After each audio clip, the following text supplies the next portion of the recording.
Option C बस में है 48। देखो ये क्वेश्चन आया एसएससी सीजीएल 2024, इसी साल के सीजीएल का क्वेश्चन है। मैथ्स इसलिए पढ़ा रहा हूँ क्योंकि मैथ्स मेरा सबसे अच्छा है, इसका कतई मतलब नहीं है कि दूसरा सब्जेक्ट वीक है। आपके जीवन में 2 दिन सबसे महत्वपूर्ण होता है, एक वो दिन जब आप पैदा हुए थे और दूसरा दिन अंतिम लक्ष्य जैसा कुछ एक्चुअली हो भी नहीं पाता। जैसे ही आप कोई चीज को बोलोगे कि अंतिम लक्ष्य है, आपने उसको हासिल किया, उसके बाद आपका एक नया लक्ष्य बन जाता है। तो ये हुआ आपका परसेंट पूरी तरीके से कंप्लीट, कुछ नहीं बचा पढ़ाने के लिए, कुछ भी नहीं बचा पढ़ाने के लिए, इसमें सब कुछ पढ़ा दिया, हर एक टाइप का क्वेश्चन बता चुका हूं। आज से शुरू कर रहे हैं परसेंटेज पार्ट 5। पहला क्वेश्चन देखो, आज जो क्वेश्चन करेंगे वो बेस्ड होगा मतदान पर या चुनाव पर कहा जाए, ठीक है। देखो इसमें बोला है क्वेश्चन में, 2 उम्मीदवारों के बीच हुए एक चुनाव में 72% मत प्राप्त करने वाला उम्मीदवार 572 मतों के बहुमत से निर्वाचित होता है।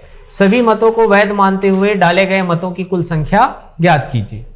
एक चुनाव हो रहा है, उसमें पूरा मत यानी कि 100% मत जो है वैध है, वो उसमें 100% में मिला है 72% एक को, और वह अगर हम वोट्स पे देखें तो 572 वोटों से जीता है, ठीक। तो हार और जीत का फैसला कैसे होता है? अगर 100% टोटल वोट्स हैं जिसमें जो जीत रहा है उसको 72% मिला है, तो जो हार रहा है उसको कितना मिलेगा? 100 में से 72 को माइनस कर देंगे, 28% हारने वाले को मिला। तो इन दोनों के बीच जो अंतर होगा 72 और 28 के बीच में, वही जीत और हार का अंतर है। तो यहां से अंतर आ जाएगा 44%। तो 44% ही इनके हार और जीत का अंतर है। तो इस 44% का मान दे रखा है 572, तो 44% बराबर आ जाएगा 572। हमको पूछा है कुल संख्या यानी कि 100% का मान पूछा है, ठीक। 11 से काट देंगे, 11 से ये 4 बार में, 11 से ये 5 बार में और 2 बार में, फिर 4 से और कट जाएगा 13 बार में। तो 1% का मान आ रहा है 13, तो 100% का मान आएगा 1300। ऑप्शन डी इज करेक्ट, ठीक। समझ आया? एक चुनाव में एक उम्मीदवार जिसने 37% मत प्राप्त किए और विजय उम्मीदवार से 5,20,000 मतों के अंतर से हारा। इस चुनाव में दोनों उम्मीदवार को डाले गए मतों की कुल संख्या ज्ञात कीजिए। ये बोला जा रहा है 100% टोटल वोट है, जिसमें 2 लोग हैं जिसको कितना मिला है? 37% मिला है, इसको 37% मिला है। और ये कितने उम्मीदवार से, कितने वोटों से हारा है? 5,20,000 वोटों से हारा है, इतने अंतर से हारा है। तो 100% में से जो हारा है उसको 37% मिल रहा है, तो जो जीत रहा है उसको कितना मिलेगा? 100 में से 37 माइनस कर देंगे, आ जाएगा 63% जीतने वाले को मिला। और इनके हार और जीत का अंतर परसेंट में कितना हो जाएगा? 13 में 7 गया 6 और ये हो जाएगा 5 में 3 गया 2, 26% हो जाएगा। यह है इनके हार और जीत का अंतर, और वोट्स में यही दे रखा है, तो हम कह सकते हैं 26% का मान दे रखा है 5,20,000। यहां से काट देंगे, डायरेक्ट कट जाएगा, 26 से 2 बार में 52 जाता है और 4 जीरो लग जाएगा। तो 1% का मान आ रहा है 20,000, और हमको पूछा है कुल संख्या। कुल संख्या कितना होता है? 100%। तो 100% का मान आ जाएगा, ये 4 जीरो और 2 जीरो और आ जाएगा, यानी कि 20 लाख आएगा। Option B is correct. एक चुनाव में केवल 2 उम्मीदवार थे। हारने वाले उम्मीदवार को कुल मतों का 48% मत मिला, उसके प्रतिद्वंदी को 6,000 मत अधिक मिले और उसने 3% मतों के अंतर से जीत हासिल की। अमान्य मतों की संख्या कितनी थी? इस क्वेश्चन में अमान्य मत भी है। कैसे? देखो 100% टोटल वोट है, जिसमें से 3 तरीके के वोटिंग्स हैं। 2 लोग हैं, ठीक, और हारा जो है उसको मिला है 48%, और यहां पे बोला है कि जो जीता है वो 3% के अंतर से जीता है, यानी कि जो हारा है उससे 3 ज्यादा लाया होगा। तो 48 + 3 कितना आया? ये 51% ये लेके आया है। तो जो इनको जोड़ने पे आना चाहिए 100, बट ये आ नहीं रहा है। जोड़ने पे कितना आएगा? ये जोड़ने पे 99% आएगा, यानी कि 1% जो वोट है वो क्या है? अमान्य है, ठीक। और यही पूछा 1% का मान, और दिया किसका मान है? 6,000 मत, यानी कि इन दोनों के बीच का अंतर ही तो दिया है 3% का मान। 3% का मान आ गया हमारे पास 6,000। तो यहां से अगर हम सॉल्व करेंगे तो यह आएगा 1% का मान 2,000, और यही पूछा है अमान्य मत, तो ऑप्शन ए इसका करेक्ट हो जाएगा 2,000। एक चुनाव में उम्मीदवार ए को कुल मान्य वोटों के 75% के बराबर वोट मिले हैं। यदि कुल वोटों में से 15% वोटों को अमान्य घोषित किया गया और कुल वोटों की संख्या 5,60,000 है तो ए के पक्ष में पड़ने वाले मान्य वोटों की संख्या ज्ञात करें। तो एक चुनाव है जिसमें ए को मिला है कुल मान्य वोटों का कितना 75% और कुल वोटों में से 75% को अमान्य घोषित किया गया है, 15% को अमान्य घोषित किया गया है।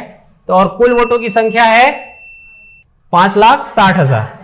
तो ए के पक्ष में पड़ने वाले मान्य वोटों की संख्या ज्ञात करने बोला है। कुल वोटों की संख्या है ये जो दिया है, ठीक है। तो ये जो मान आएगा ये किसके बराबर आएगा, 100 अगर है, ठीक है, 100% वोट है जिसमें से दो टाइप का पहले बटेगा, क्या, एक वैलिड वाला और एक इनवैलिड। इनवैलिड कितना है 15% और इस ये कितना 85 इधर आ जाएगा। अब इधर से आगे बटेगा न कि इधर से, ठीक है। मान्य अमान्य पहले बट गया, फिर मान्य वाले से आगे मिलेगा जो मिला है, समझ आ रहा है।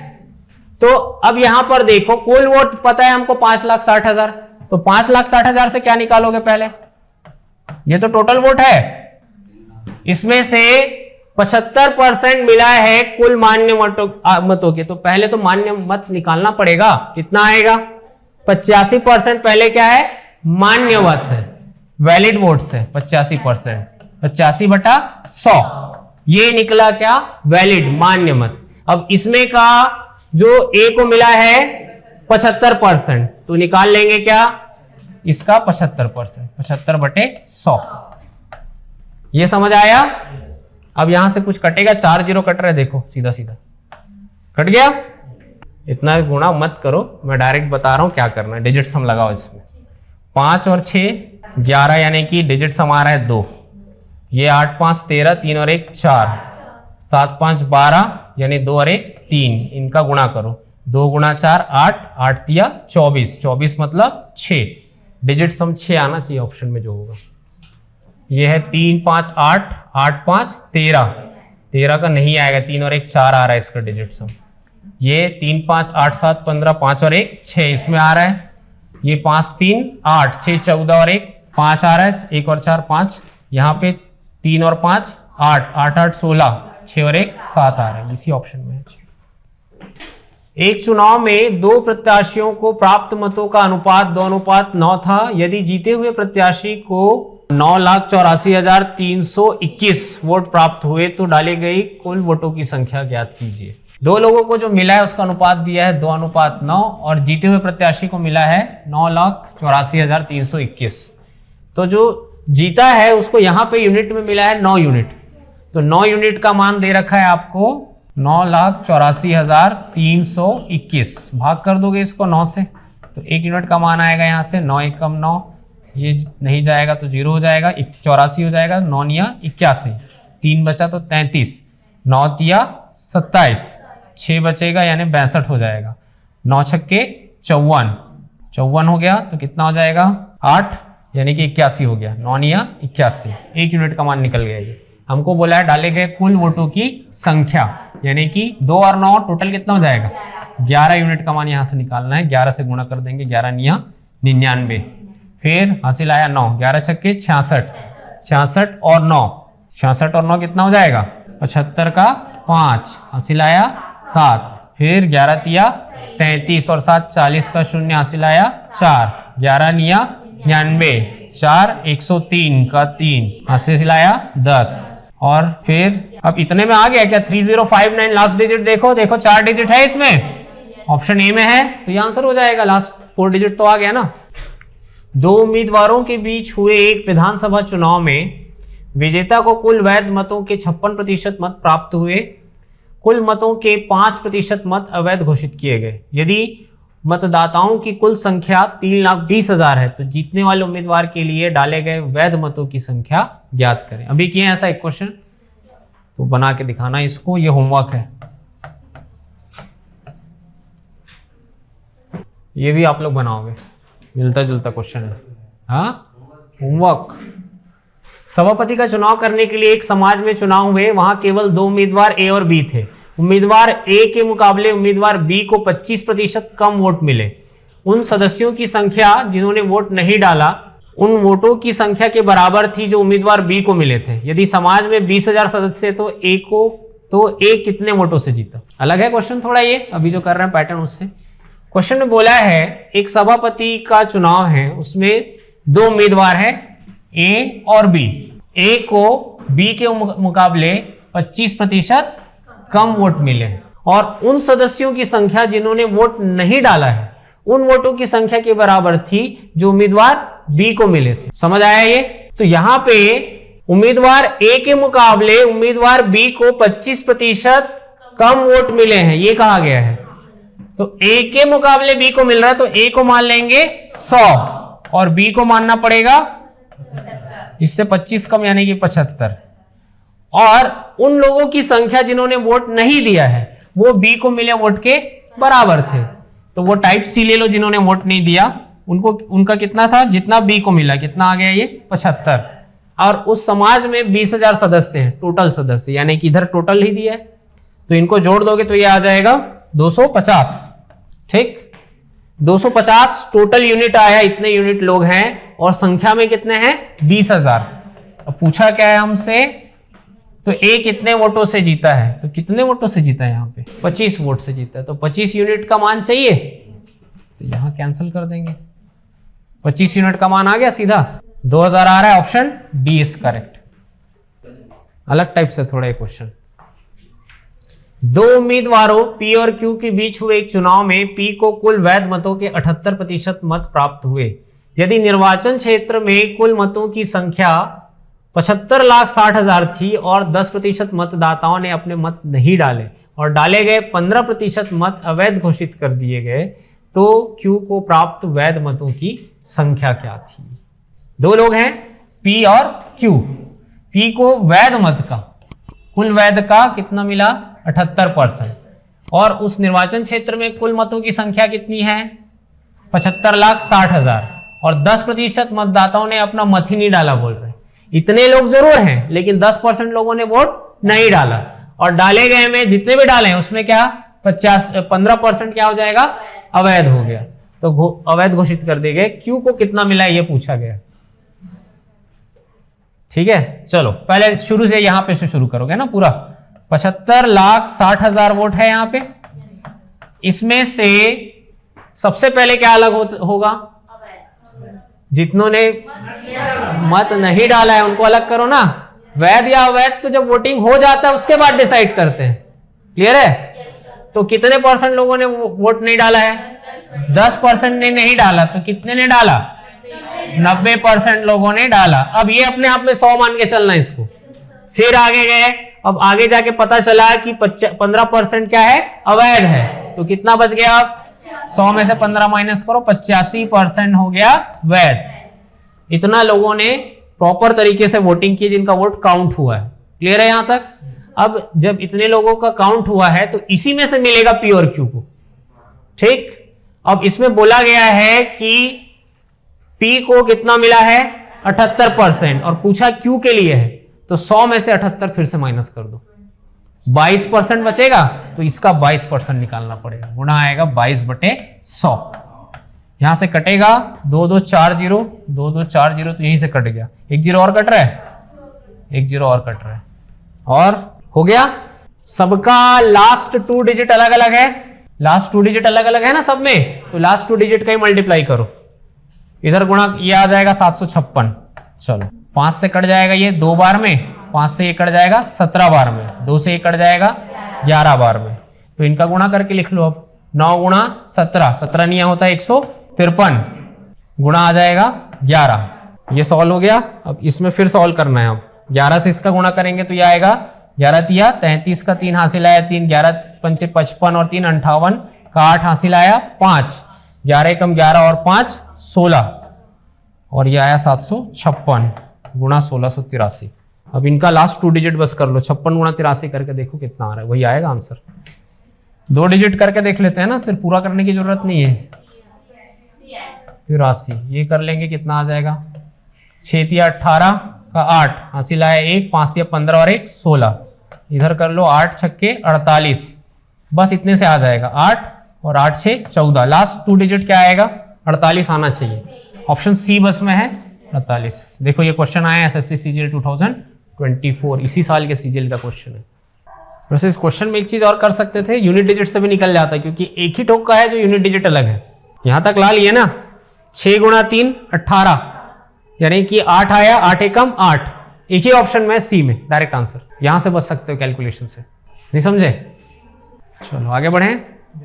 इसमें किस टाइप के क्वेश्चन दिखेंगे? इसमें वेन डायग्राम से रिलेटेड क्वेश्चंस आपको दिखेंगे, ठीक है। जैसे इस क्वेश्चन में बोला गया है, एक परीक्षा में 53% छात्र विज्ञान में अनुत्तीर्ण हुए तथा 48% गणित में अनुत्तीर्ण रह गए। यदि 40% दोनों विषयों में उत्तीर्ण रहे तो दोनों विषयों में कितने प्रतिशत उत्तीर्ण हुए, ये हमसे पूछा जा रहा है। तो टोटल स्टूडेंट हमेशा मान के चलोगे 100%, उसी में फेल पास पता चलेगा। तो पहले तो यहाँ पे 2 सर्कल बना लो ऐसा, और कॉमन वाला है इसलिए इस तरीके से बनाए, ये कहलाता है क्या? Venn diagram. अब एक जो है ये वाला कौन सा है? विज्ञान साइंस वाला है, और एक जो है वो है मैथ्स गणित वाला है। अब इसमें बोला है कि 53% छात्र विज्ञान में अनुत्तीर्ण हुए हैं, इसमें कितना है? 53%, और 48% गणित वाले हैं। यहां तक क्लियर है? और 40% दोनों में, दोनों मतलब ये बीच का है तो ये आ गया 40। अब इस चीज को समझना, जो समझने की चीज है मैं बता रहा हूं। विज्ञान में टोटल 53% लोग फेल हुए हैं, ठीक, जिसमें से 40 ऐसे हैं जो गणित में भी फेल हुए हैं। तो इसमें 53 में से ही 40 है, अलग से नहीं है, इस चीज को समझना। तो 53 में से जो 40 हैं वो इधर वाले भी हैं, गणित वाले। तो बचे कितने? 13 बच रहे हैं यहाँ पे। 53 में से 40 माइनस करोगे तो आता है 13। 13 ऐसे लोग हैं जो केवल विज्ञान में फेल हुए हैं। क्लियर है? अगर ये 40 और आ जाते हैं, इसमें शामिल होते हैं, तो 40 में क्या हो जाएगा? ऐसे लोग हैं जो विज्ञान में तो हुए ही हैं, साथ ही साथ गणित में फेल हुए हैं, दोनों वाले हैं वो। समझ आया? अब सेम चीज किसके लिए निकालो? गणित के लिए। गणित में टोटल फेल हुए 48, जिसमें से 40 कॉमन वाले हैं, तो सिर्फ गणित ये कितना हो जाएगा? 8। ये समझ आया क्या? तो फेल कितने हो गए टोटल? यहां से 13, 40 और 8, इन तीनों को जोड़ दो तो ये आएगा 61। 61 जो है वो टोटल फेल है, हमको निकालना है पास, उत्तीर्ण वाला। तो 100 में से 61 को माइनस कर दो, ये आ जाएगा 39% आएगा, ध्यान रखना। Option B is correct. समझ आया क्या करना है? एक कार्यालय में 55% व्यक्तियों को चाय पसंद है, 60% व्यक्तियों को कॉफी पसंद है और दोनों 45% को पसंद करते हैं। फिर कम से कम एक पेय पसंद करने वाले व्यक्तियों का प्रतिशत क्या है? कम से कम एक होना ही चाहिए। इसका क्या मतलब है? कम से कम एक का एक होना ही चाहिए। अगर 2 होगा तब भी एक्सेप्टेबल है, 3 है तब भी एक्सेप्टेबल है। वैसे तो क्वेश्चन में 2 ही है, दोनों भी होगा तो एक्सेप्टेबल है, लेकिन कम से कम एक तो होना ही चाहिए। तो कार्यालय में 55% पी रहे हैं क्या? चाय। तो ये चाय वाले ले लेते हैं इनको, और ये कॉफी वाला ले लेते हैं। चाय पीते हैं 55%, ठीक है, चाय पीने वाले 55 हो गए। 60% को कॉफी पसंद है तो 60 ले लिए कॉफी, और 45 को दोनों पसंद है तो ये आ गया 45 दोनों वाला। तो सिर्फ चाय वाला कितना हो जाएगा? 55 में से 45 माइनस कर दो, बचा 10 सिर्फ चाय पीने वाले। और कॉफी के लिए 60 में से 45 माइनस कर दो, आएगा 15 सिर्फ कॉफी पीने वाले। फिर कम से कम एक पेय पीने वाले, तो एक पेय यानी चाय वाले ये हो गया, और 10 और कॉफी वाले हो गया 15, दोनों को जोड़ोगे तो आ जाएगा 25। चाय और कॉफी अलग अलग पीने वाले जो हैं उनका है टोटल कितना? 25, और 45 ऐसे हैं जो दोनों पीते हैं, तो 25 और 45 ये हो जाएगा 70। Option D is correct. कम से कम एक बोला, और कोई भी नहीं पीने वाले बोलता तो इनको क्या करते? जैसे अभी जोड़े तो 70 आया, कम से कम एक पीने वाले, और कोई नहीं पीने वाला तो 100 में से माइनस कर दो 70 को। 30 ऐसे हैं जो कुछ भी नहीं पीते। मैथ्स इसलिए पढ़ा रहा हूं क्योंकि मैथ्स मेरा सबसे अच्छा है। इसका कतई मतलब नहीं है कि दूसरा सब्जेक्ट वीक है। अंतिम लक्ष्य जैसा कुछ एक्चुअली हो भी नहीं पाता। जैसे ही आप कोई चीज को बोलोगे कि अंतिम लक्ष्य है, आपने उसको हासिल किया, उसके बाद आपका एक नया लक्ष्य बन जाता है। अच्छा, यहाँ पे सफल वाला दिया है, बना पाओगे? बन जाएगा ना? कोशिश करना, नहीं बना तो बता दूंगा कल। नहीं, संख्यात्मक मान दिया है ये, बता रहा हूं मैं, रुक जाओ। एक ऑफिस में 55% लोग चाय पसंद करते हैं और 64% लोग कॉफी पसंद करते हैं। अगर 380 लोग दोनों को पसंद करते हैं तो सदस्यों की कुल संख्या ज्ञात कीजिए। तो परसेंट में टोटल होता है 100%, और हमको उसमें पता है कि 55% चाय वाले हैं। ऐसा बना लो, ये सर्कल ये चाय वाले हैं, और एक तरफ है ये वाला सर्कल, इसको ले लो कॉफी वाले हैं। 55% ये हो गया, और ये आ गया क्या, 64%। 380 ये संख्यात्मक मान दे रखा है, 380 लोग हैं ये। तो पूछा है सदस्यों की कुल संख्या। अब मुझे ये बताओ कि यहाँ पे कॉमन वाले कितने होंगे? इन दोनों को जोड़ो, जोड़ने पे आना चाहिए 100, जितना एक्स्ट्रा आया वो दोनों वाले होंगे, सीधी सीधी बात है। तो 55 और 64 को जोड़ दो, ये आ जाएगा 55 और 64, 5 4 9 6 5 11, 119 आ रहा है। 100 से कितना ज्यादा है? 19 ज्यादा है। तो 19% लोग ऐसे हैं जो दोनों पसंद करते हैं। तो 19% का मान हमको दे रखा है क्वेश्चन में 380, ये कट जाएगा 19 से 2 बार में, और 1 0। 1% का मान 20, और हमको पूछा है कुल संख्या यानी कि 100% का मान। तो 100% का मान आ जाएगा यहां से 2000। Option C is correct. हो गया ये कंप्लीट। तो ये हुआ आपका परसेंट पूरी तरीके से कंप्लीट, कुछ नहीं बचा पढ़ाने के लिए, कुछ भी नहीं बचा पढ़ाने के लिए। इसमें सब कुछ पढ़ा दिया, हर एक टाइप का क्वेश्चन बता चुका हूं। शीट में आप देखना, आपको कुछ नया नहीं मिलेगा। आप जितना पढ़े हो क्लास में वही है पूरा A to Z। Question different होगा, डेटा तो अलग होगा, बाकी टाइप तो वही है। हर एक टाइप तो बता ही चुका हूं मैं।